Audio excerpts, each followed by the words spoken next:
ಅಜ್ಜಿ ಮಸಾಲ. ಎಂತ ಅಡಿಗೆಯ ರುಚಿಯಾಗೋ ರಹಸ್ಯವು 20 ರೂಪಾಯಿ. ಗುಂಪು ಕಟ್ಟಿಕೊಂಡು ಜಿಬಿ ಅಧಿಕಾರಿಗಳ ಮೇಲೆ ಹಲ್ಲೆ ನಡೆಸಿರುವಂಥ ಆ ಪಡುಕೋಟೆಯ ಗ್ಯಾಂಗ್ನಿಂದ ಮಾರಣಾಂತಿಕ ಹಲ್ಲೆಯಾಗಿದೆ. ಹಲ್ಲೆ ನಡೆಸಿದಂಥ 5 ದಾಳಿಕೋರರ ವಿರುದ್ಧ ಪೊಲೀಸರೀಗ ಕ್ರಮಕ್ಕೆ ಮುಂದಾಗ್ತಾ ಇದ್ದಾರೆ. ಇದು ದೊಂಬಿ, ಇದು ಗಲಾಟೆ, ಇದು ಕಾನೂನನ್ನು ಕೈಗೆತ್ತಿಕೊಳ್ಳುವ ಅಧಿಕಾರ ಯಾರಿಗೂ ಇಲ್ಲ. ಆದರೂ ಕೂಡ ಕರ್ತವ್ಯ ನಿರ್ವಹಿಸ್ತಾ ಇದ್ದಂಥ ಅಧಿಕಾರಿಯ ಮೇಲೆ ಹಲ್ಲೆ ನಡೆಯುತ್ತೆ ಅಂತ ಹೇಳಿದ್ರೆ ಬೆಂಗಳೂರಿನಲ್ಲಿ ಒತ್ತುವರಿ ತೆರವು ಮಾಡುವ ಜವಾಬ್ದಾರಿ ಅಧಿಕಾರಿಗಳಿಗೆ ವಹಿಸಬೇಕಾಗುತ್ತೆ. ಸಚಿವರು ಬಂದಲ್ಲಿ ಒತ್ತುವರಿ ತೆರವು ಮಾಡೋದಿಲ್ಲ, ಅಧಿಕಾರಿಗಳೇ ಮಾಡಬೇಕಾಗುತ್ತೆ, ಸಿಬ್ಬಂದಿ ಮಾಡಬೇಕಾಗುತ್ತೆ. ಫುಟ್ಪಾತ್ ಮೇಲೆ ಮಾನವೀಯತೆ ದೃಷ್ಟಿಯ ಆಧಾರದ ಮೇಲೆ ಹೌದು, ಇಷ್ಟು ವರ್ಷಗೂ ಕಾಲ ಜೀವನ ಮಾಡ್ಕೊಂಡು ಬಂದಿದ್ದಾರೆ, ಒಂದು ಟೀ ಅಂಗಡಿ ಇಟ್ಕೊಂಡಿದ್ದಾರೋ ಅಥವಾ ಯಾವುದೋ ಒಂದು ತರಕಾರಿ ಅಂಗಡಿ ಇಟ್ಕೊಂಡಿದ್ದಾರೋ ಅವರವ್ರ ಜೀವನ ನಡೀತಾ ಇದೆ ಅಂತ ಮನುಷ್ಯತ್ವದ ಆಧಾರದ ಮೇಲೆ ಬಿಟ್ಟಿದ್ರು. ಈಗ ಮನುಷ್ಯತ್ವ ಯಾರಿಗಿದೆ ಯಾರಿಗಿಲ್ಲ ಅಂತ ಅರ್ಥ ಆಗುತ್ತೆ. ಆ ಮನುಷ್ಯತ್ವ ಆಧಾರದ ಮೇಲೆ ಬಿಟ್ಟಿದ್ರಲ್ಲ, ಆದರೆ ಅದಕ್ಕೆ ಬೆಲೆ ಇದೆಯಾ ಅಂತ ಹೇಳಿದ್ರೆ ಖಂಡಿತ ಇಲ್ಲ. ನೋಡಿ, ಈ ವ್ಯಕ್ತಿ ನೋಡ್ತಾ ಇದ್ದೀರಿ, ಬಸವರಾಜ್ ಪಡುಕೋಟೆ ಎಂಬ ವ್ಯಕ್ತಿ. ಆತನ ಹೆಗಲ ಮೇಲೆ ಕನ್ನಡ ಪರ ಸಂಘಟನೆಯ ಗುರುತು ಅಂತ ಹೇಳಿಕೊಳ್ಳಲಿಕ್ಕೆ ಬಾವುಟ ಬೇರೆ, ಶಲ್ಯ ಬೇರೆ. ಹೀಗೆ ಕನ್ನಡ ಪರ ಸಂಘಟನೆಗಳ ಹೆಸರಿನಲ್ಲಿ ದೌರ್ಜನ್ಯ ಮಾಡೋಕ್ಕೆ ಕನ್ನಡ ಪರ ಸಂಘಟನೆಗಳಿಲ್ಲ. ಅಧಿಕಾರಿಯನ್ನು ಸಿಕ್ಕ ವಸ್ತುಗಳಿಂದ ತಿಳಿಸೋಕ್ಕೆ ಅವಕಾಶ ಇಲ್ಲ. ಇವನು ಕನ್ನಡ ಪರ ಸಂಘಟನೆಯನ್ನು ಅಂತ ಹೇಳಿಕೊಂಡ್ರೆ ಕನ್ನಡ ಪರ ಸಂಘಟನೆಗಳಿಗೆ ಅವಮಾನ ಆಗುತ್ತೆ.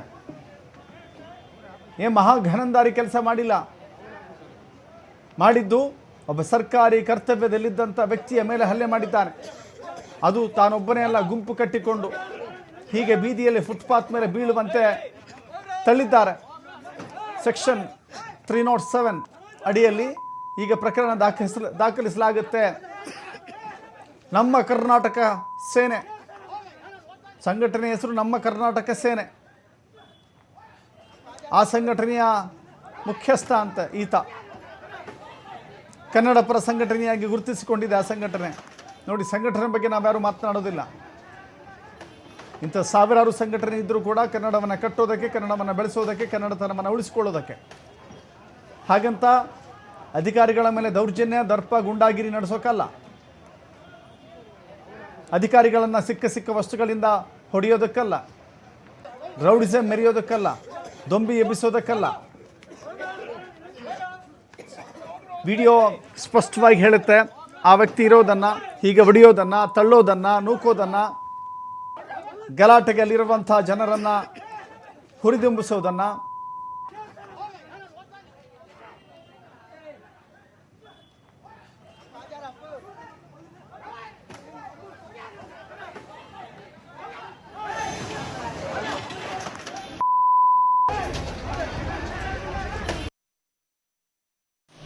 ಶಿವಾಜಿನಗರ ವ್ಯಾಪ್ತಿಯಲ್ಲಿ ಒಂದು ಕೇಸ್ ರಿಜಿಸ್ಟರ್ ಆಗಿದೆ. ಸದ್ಯಕ್ಕೆ ಡೆಪ್ಟಿ ಕಮಿಷನರ್ ಈಸ್ಟ್ ಅವರಲ್ಲಿ ಸ್ಪಾಟಲ್ಲಿದ್ದಾರೆ. ಅವರು ಸ್ಟೇಷನ್ ಹೋಗಿ ಸದ್ಯಕ್ಕೆ 5 ಜನಕ್ಕೆ ನಾವು ವಶಕ್ಕೆ ತಗೊಂಡಿದ್ದೇವೆ. ಇನ್ನೂ ಜನ ಜಾಸ್ತಿ ಇದ್ದರೆ ಅವ್ರ ಬಗ್ಗೆ ನಾವು ಮಾಹಿತಿ ಪಡೆದು ಅದನ್ನು ಕ್ರಮ ತಗೊಳ್ತೀವಿ ಮತ್ತು ಸ್ಟ್ರಿಕ್ಟ್ ಆ್ಯಕ್ಷನ್ ಕೂಡ ತಗೊಳ್ತೀವಿ. ಯಾಕೆಂದರೆ ಇದು ಇಂಥ ಇನ್ಸಿಡೆಂಟ್ ಆಗಬಾರ್ದಾಯಿತು. ಇದು ನಡೆದಿದೆ, ಅದು ಯಾವ ಕಾನೂನಿಗೆ ಅವ್ರ ಕೈ ತಗೊಳ್ಳಿಕ್ಕೆ ಸಾಧ್ಯನೇ ಇಲ್ಲ. ಕೋರ್ಟ್ ಇದೆ ಅಥವಾ ಲೀಗಲ್ ಪ್ರಕಾರ ಏನು ಯಾರು ಮಾಡಬೇಕು ಮಾಡಿ. ಬಟ್ ಸರ್ಕಾರದ ಆದೇಶ ಅನುಸಾರ ಎಲ್ಲ ಕಡೆ ಫುಟ್ಪಾತ್ ಕ್ಲಿಯರೆನ್ಸ್ ಆಗ್ತಾಯಿದೆ. ಸೊ ಇದರಲ್ಲಿ ಯಾರು ಸಿಬ್ಬಂದಿಯವರು, ಸರ್ಕಾರಿ ಸಿಬ್ಬಂದಿಯವರು ಅವರು ಸರ್ಕಾರ ಪರವಾಗಿ ಕೆಲಸ ಮಾಡ್ತಾರೆ.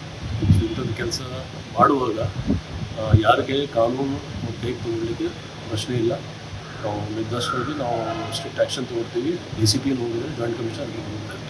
ಈಗ ಅದು ನಾವು ಡೀಟೇಲ್ಸ್ NLC ತೊಗೊಳ್ತಾ ಇದ್ದೀವಿ. ಬಟ್ ಇಂಜರ್ಡ್ ಅಂತ ಏನೋ ಗಾಯ ಇಲ್ಲ. ಬಟ್ ನ್ಯಾಚುರಲ್ ಆಗಿ ನೀವು ನೋಡಿರ್ಬೋದು ವಿಡಿಯೋದಲ್ಲಿ ಏನು ಕಾಣ್ತಾ ಇದೆ, ಆ ಪ್ರಕಾರ ಯಾರ್ಯಾರು ಇದಾದರೆ ಎಲ್ಲರೂ MLC ಬರ್ತದೆ, ನಾವು ತಗೊಳ್ತೀವಿ.